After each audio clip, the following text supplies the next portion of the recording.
Hello, I'm Travis and welcome to Sliver Surfer 1. The Tamron SP 90mm f2.5 Macro Model 52B is easy to find. It is loved by many and it is so easy to adapt to almost every interchangeable lens camera. I have a few great copies of this, one of which is the 52BB. However, this review pertains to the 52B only. The metal constructed barrel is dampened well and easy to focus accurately. Its minimum focal distance is 39 centimeters and it has a magnification ratio of 1:2 at its closest focal point. It has a very common 49mm filter thread. It's got a barely recessed front element, which means that it sometimes requires a hood to prevent flare and washed out colors. The optics of this lens are an 8-element group, which are broadband anti-reflective multi-layer coated, which consists of multiple layers alternating between high index material and low index material. This combination provides tack sharp rendering, great punchy colors, and very little chromatic aberration, with almost no vignetting in the form of light fall off. The 52B has 8 diaphragm blades, producing from octagonal to beautifully creamy bokeh. The lens does have a 330-degree long throw, making it very accurate, but not easy to articulate between extreme focal distances. I own a lot of 90mm macro lenses, and I find that this one is one of the most versatile lenses I own. I took this lens out for some shooting on my A7II with a Tamron Adaptall-2 E-mount adapter.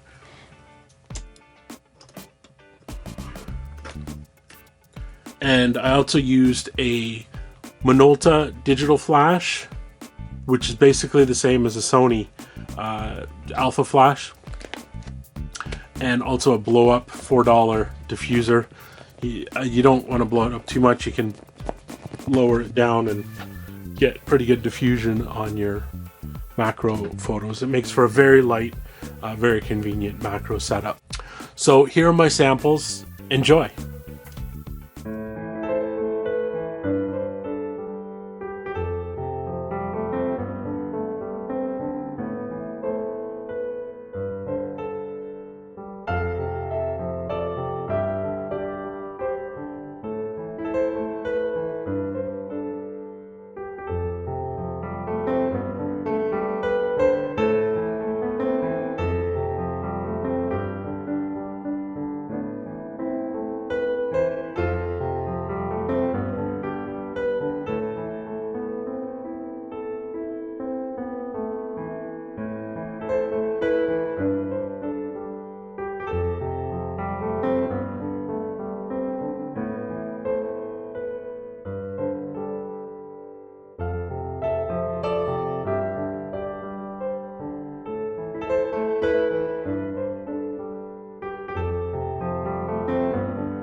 Alright, I'm back.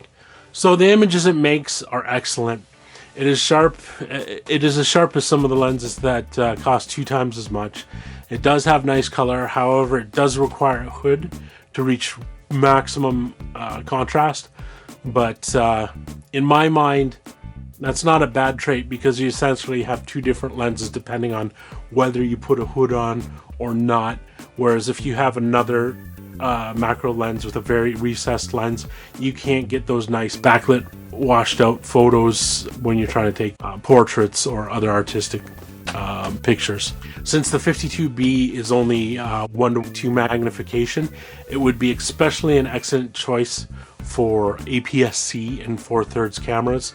Tamron does make a few 2x teleconverters that bring this lens up to 1:1 magnification, and I may come back to this in future videos, but for now I'll ignore them.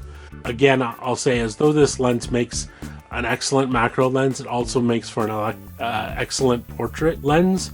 You can use it to make photos ranging from hard gritty portraits by using a hood and high stop, or luscious soft backlit portraits awash with stray light without a hood and a wide open 2.5 aperture. If you're just starting out with manual focus lenses, or a seasoned hoarder like me, this is one of the best vintage 90mm prime lenses, because it's so versatile and it can be adapted to all digital SLRs and mirrorless cameras, plus it's pretty cheap. You can even find original Nikon AI and Pentax A adapters on the used market that will work on modern Pentax and Nikon DSLRs. So, thanks for staying to the end. So go ahead and snap that subscribe button, and I so hope you will stop down here and click the like button. Sorry, I should stop, but I need the exposure.